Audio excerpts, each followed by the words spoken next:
بسم اللہ الرحمن الرحیم الصلاۃ والسلام علیک یا رسول اللہ وعلی آلک و اصحابک یا حبیب اللہ۔ آج کی ویڈیو میں ہم حضرت داؤد علیہ السلام کی زندگی کا ایک خوبصورت واقعہ سننے جا رہے ہیں۔ ویڈیو کو آخر تک دیکھیے گا۔ اگر ابھی تک آپ نے ہمارے چینل کو سبسکرائب نہیں کیا تو جلدی سے سبسکرائب کر لیں اور بیل آئیکن کو بھی دبا لیں تاکہ ہر آنے والی مفید ویڈیو آپ تک بر وقت پہنچ سکے۔ حضرت داؤد علیہ السلام اللہ پاک کے پیغمبر تھے۔ حضرت داؤد علیہ السلام کا سلسلہ نسب حضرت یوسف علیہ السلام کے سوتیلے بھائی یہودا بن یعقوب علیہ السلام سے جا کر ملتا ہے۔ حضرت داؤد علیہ السلام بہت خوبصورت تھے، چنانچہ آپ کا مبارک حلیہ بیان کرتے ہوئے حضرت کعب آبار فرماتے ہیں کہ حضرت داؤد علیہ السلام سرخ چہرے، نرم و ملائم بالوں، سفید جسم اور طویل داڑھی والے تھے۔ جسمانی خوبصورتی کے ساتھ آپ کی آواز بھی بہت دلکش تھی، چنانچہ حضرت عبداللہ بن عباس رضی اللہ تعالیٰ عنہ فرماتے ہیں اللہ تعالیٰ نے حضرت داؤد علیہ السلام کو ایسی بے مثال اور عمدہ آواز عطا فرمائی تھی جو کسی اور کو نہ دی۔ جب آپ علیہ السلام ترنم کے ساتھ زبور کی تلاوت کرتے تو پرندے ہوا میں رک جاتے اور آپ کی آواز سنتے اور آپ کی آواز کے ساتھ آواز نکالتے۔ اسی طرح پہاڑ بھی صبح و شام آپ علیہ السلام کے ساتھ تسبیح کرتے تھے۔ جتنی خوبصورت آواز حضرت داؤد علیہ السلام کو عطا کی گئی اتنی کسی اور کو عطا نہ ہوئی۔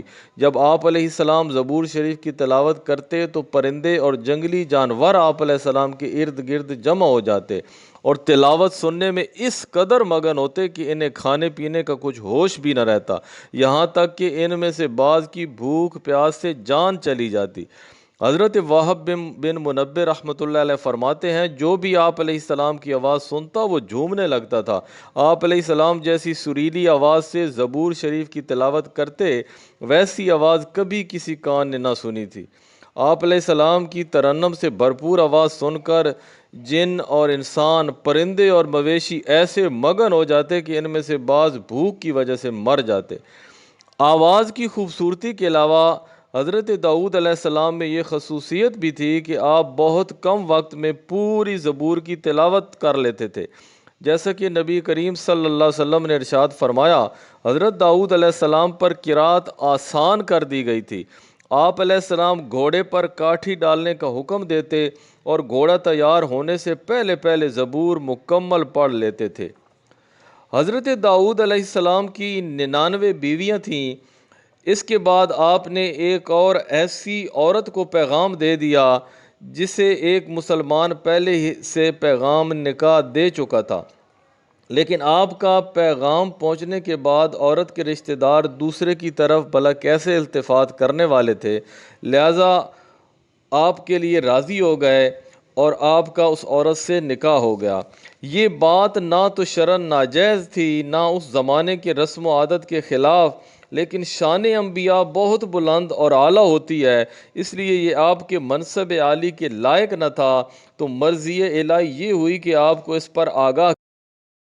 اس کا سبب یہ پیدا کیا کہ دو افراد آپ کے سامنے پیش ہوئے۔ یہ دونوں چونکہ دیوار کود کر حضرت داؤد علیہ السلام کے پاس آئے تھے، اس لیے انہیں دیکھ کر آپ علیہ السلام گھبرا گئے۔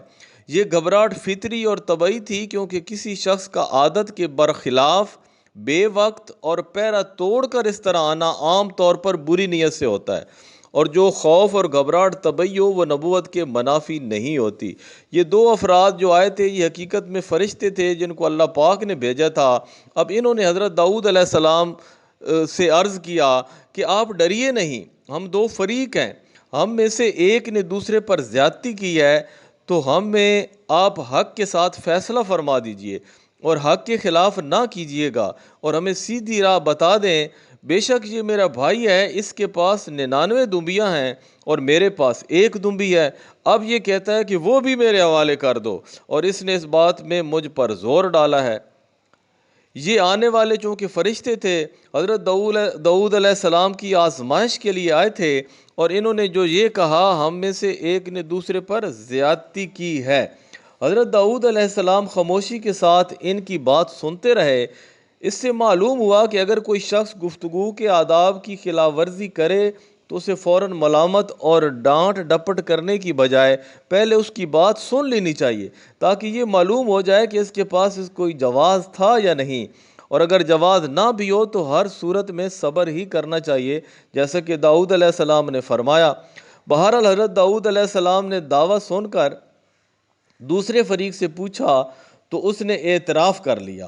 آپ علیہ السلام نے دعویٰ کرنے والے سے فرمایا، بے شک تیری دمبی کو اپنی دمبیوں کے ساتھ ملانے کا یہ سوال کر کے اس نے تجھ پر زیادتی کی ہے، اور بے شک اکثر شریک ایک دوسرے پر زیادتی کرتے ہیں مگر ایمان والے اور اچھے کام کرنے والے، اور وہ بہت تھوڑے ہیں۔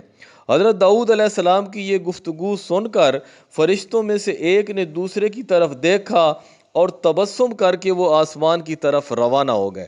اب حضرت داؤد علیہ السلام سمجھ گئے کہ اللہ پاک نے تو صرف انہیں آزمایا تھا، اور دمبی ایک کنایا تھا، یعنی ایک اشارہ تھا جس سے مراد وہ عورت تھی، کیونکہ 99 عورتیں آپ علیہ السلام کے پاس ہوتے ہوئے ایک اور عورت کی آپ علیہ السلام نے خواہش کی تھی، اس لیے دمبی کے پیرائے میں سوال کیا گیا۔ جب آپ نے یہ سمجھا تو اپنے رب سے معافی مانگی اور سجدے میں گر پڑے اور اللہ تعالیٰ کی طرف رجوع کیا۔ قرآن پاک میں ہے، اور داؤد سمجھ گئے کہ ہم نے تو صرف اسے آزمایا تھا، تو اس نے اپنے رب سے معافی مانگی اور سجدے میں گر پڑا اور رجوع کیا، تو ہم نے اسے یہ معاف فرما دیا، اور بے شک اس کے لیے ہماری بارگاہ میں ضرور قرب اور اچھا ٹھکانہ ہے۔